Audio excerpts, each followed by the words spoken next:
hugis ng singsing ay simbolo raw ng walang hanggang pag-iibigan, ng di mapapatid na bigkis ng dalawang taong nangako sa harap ng Diyos. Pero gaano man daw katibay ang paninindigan at pagmamahalan, darating pa rin ang mga pagsubok. Nariyan ang panahong parang ayaw mong umuwi dahil away lang ang sasalubong sa'yo. Katahimikan ng mananaig sa pagkainan at halos estranghero ang turing sa tinatawag na kabiyak. Bakit nagkakaroon ng ganitong yugto ang buhay mag-asawa? At paano haharapin ang ganitong hamon?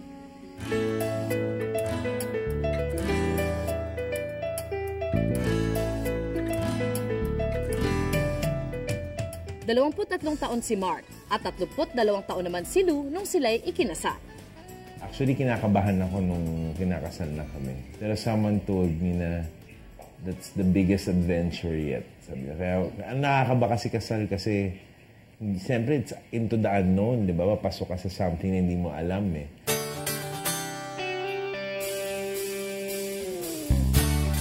Direktor si Mark ng independent films at TV commercials. Samantalang si Lou naman ay isang psychiatrist. Diba pag bagong kasal kayo, usually in terms of career, most of the time, nag-umpisa pa rin kayo. Tapos, magkakaanak kayo. So, ang attention nyo, nasa career nyo, tsaka sa family nyo, sa anak. The marriage or your relationship takes third place eh. Parang pangatlo muna siya kasi kailangan ka mabuhay, di ba? Third world tayo, di ba? Kailangan magtrabaho. Dumating kami sa point na talagang nagpipeak ang careers namin pareho. Working kami pareho eh. Two different fields and we're both very fulfilled and happy with what we do. To the point na nare-relegate to the background yung relationship namin as a couple. And I think doon nag-start yung nagkagulo-gulo na wala ka ng oras, di ba? Pagdating ko, tulog na siya. Alis siya, tulog pa rin ako. Hindi lang kakulangan ng panahon para sa isa't isa ang naging problema ni na Mark at Lou. Sa paglipas ng ilang taong pagsasama, tumingkad at naging kapansin-pansin sa isa't isa ang kanilang mga pagkakaiba. Kung magkapareho kami ni Mark ng values, pero magkaiba kami ng personality. So kung si Mark, ang ano niyan, hindi siya masyadong long-term pag magpaplano eh. Kung ano yung nakikita na, dito tayo, yung ganon. And very intuitive.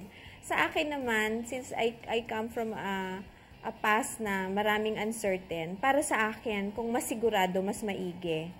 Para sa akin, yun ang pinakamahirap na sacrifice dun sa marriage na to. Kasi since si Mark, para siyang halaman, no? Parang kangkong. Kung saan nandun yung tubig, dyan siya lalaki, dyan siya uunlad, di ba? Sa akin naman, kailangan ko ng structure. Jeline, okay. Ito naman? Si Chito po. Magkaibang ugali, magkaibang paraan ng pagharap sa buhay. Ang problema ng pakikibagay ay karaniwan sa buhay mag-asawa. Nayayanig yung dalawa kasi magkaiba yung tao. Malalaman mo sa buhay mag-asawa, darating ang panahon, kumbaga hindi sila magkasundo. Bakit? Kasi iba yung pinanggalingan nila. Iba yung kanilang naranasan sa kanilang pamilya. Hindi lang yon, iba't iba ang kanilang inaasahan sa bawat isa. So, nung time na nag-iiba-iba siya ng track, pinakahirap ako nun. Siguro yun ang pinakamalaking sakripisyo, yung sumabay dun sa pagdaloy. Kasi nakikita ko rin, hindi naman din siya sasaya kung ilagay mo lang siya dun sa structure na gusto mo para sa kanya. Kasabay ng pagsusumikap na unawain ang kabiyak, kinailangan din ni Lou at Mark na alalahanin kung ano ang tunay na mahalaga sa kanila.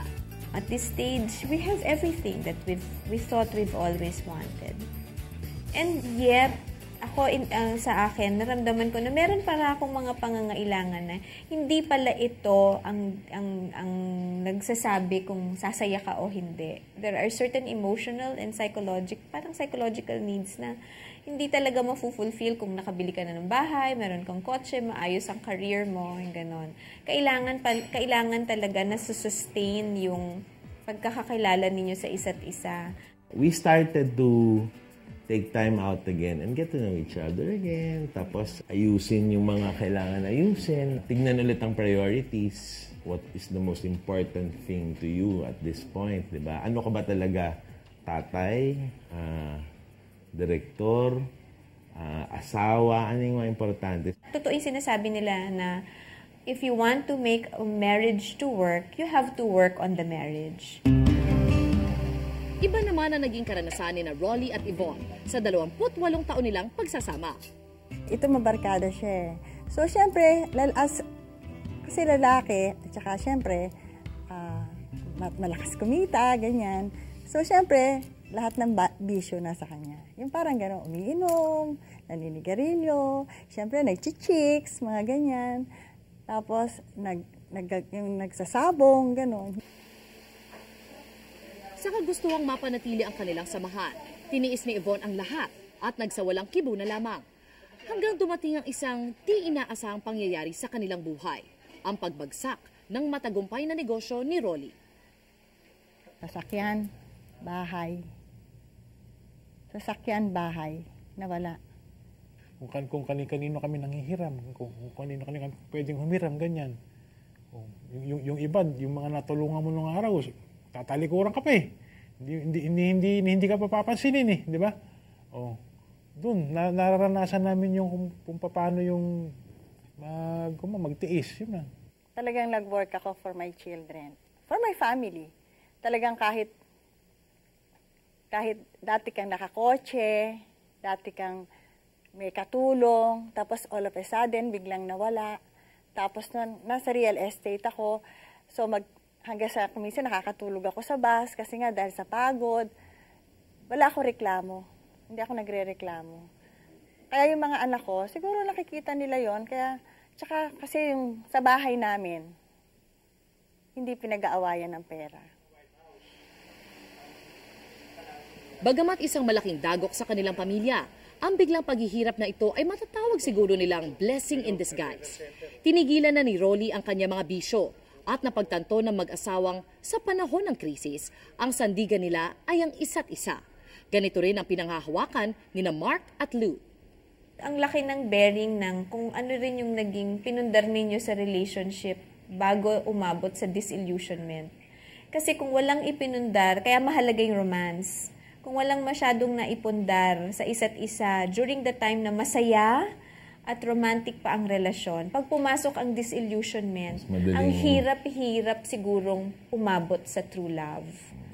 Pero mas madaling umatras pag wala kang binibigay. Oo, pag wala kang ininvest nga, mas madaling umatras. So, doon mahalaga yung happiness at saka yung memories. No? Na siguro tsaka yung realization mo, hindi talaga laging masaya. Meron talagang moment, may downside yung relasyon na yon. Wala naman nagsabing madali lang yan, di ba, nung kinakasal ka. Wala naman nagsabing marriage should be a breeze. Pagsasama na mag-asawa, madali. Wala, kahit isa sa mga kilala, wala naman nagsabing yung gano'n eh. And yung true love stage, decision yan eh. Decision to love. Regardless of whatever. I decided to marry her. I decided that she is to be my wife and I am to be her husband. Paninindigan ko yung decision. So, decision yun. Regardless of how disillusioned you can be, feeling ko parang at the time that the marriage breaks, nag-decide ka na, ayaw mo na, nag-decide ka na hindi na kita mamahalin. Parang yun yung decision point. Hindi totoo na wala lang. Diba? Wala. Nag-decide ka na, ayoko na. Hindi na kita mahal. As opposed to saying na, I decide that I stay with you and I love you and I'll fulfill my duties. Wala sa ating mga kamay ang pagputol sa bigkis natin ng pagpapakasal. Ang sakramentong ito ng simbahan ay di lamang kasunduan ng dalawang tao, kundi kasunduan nila at ng Panginoon. Ang pinag-isa ng Diyos ay di kailanman maaaring paghiwalayin ng tao. Kaya naman sa paulit-ulit na pagdating ng unos sa buhay mag-asawa, kailangan nila lahanin na makahahanap sila ng lakas di lang sa isa't isa, kundi kay Kristo na siyang nagbuklod sa kanila.